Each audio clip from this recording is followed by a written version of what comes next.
Salam Perjuangan. Okay, nama saya Nagaran Subramaniam, tapi lebih dikenal sebagai Cikgu Tina. Saya merupakan calon bagi Dun Rahang N22, calon nombor 2.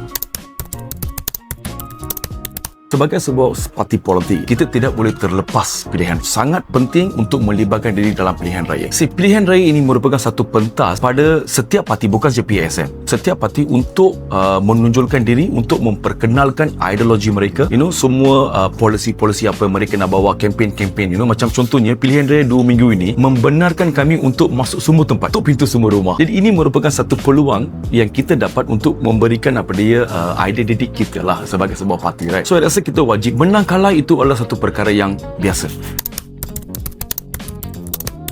Actually sangat bagus. Penerimaan saya rasa sangat bagus. Mereka sangat welcome dan mereka mendengar kita punya apa-apalah penerangan, dan the best part is mereka questions us. So issues mereka, okay, macam mana you nak selesaikan. So that part saya paling suka lah. Kena ada kan the conversation, right? So bukan macam dulu. So sekarang memang ada perubahan. Saya rasa rakyat menjadi lebih matang dari segi arena politik ini. So mereka nampak banyak perubahan ini. So ada juga yang tak faham. So kita di sana untuk menjelaskan mereka. So which is good. Rahang is very good. Memang itu tak ada jangkaan lah, tapi kami rasalah kami akan dapat a comfortable vote. So dah persepsi itu, tapi Ogos 1 lah akan menentukan segala-galanya, right? So apa yang kita buat kempen ni, macam kita rasa kita boleh menang, tapi itu bukan penentu, right? Ia mungkin tak akan bertukar sebagai undi. Kita tengoklah on the first, what is it? Kita akan terima segalanya.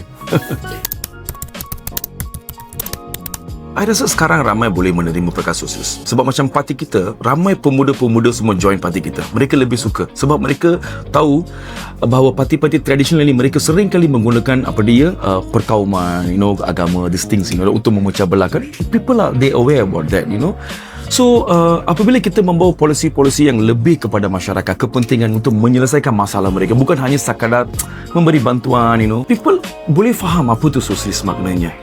So, I think okay. Ya, untuk anak-anak muda yang what they call golongan pendapatan yang rendah, yang mana mereka tidak dapat peluang pendidikan tempat lain.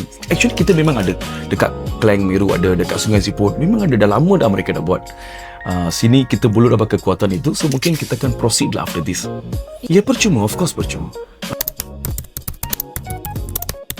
Saya meminta lah, okay, menggunakan hak ini atau masa ini untuk menentukan masa depan anda lah, So cuba pilih calon yang terbaik, cuba go through calon-calon yang bertanding, jangan tengok logo ke ataupun kaum ke, So cuba tengok track record mereka, dan kalau anda suka, dan undi untuk mereka.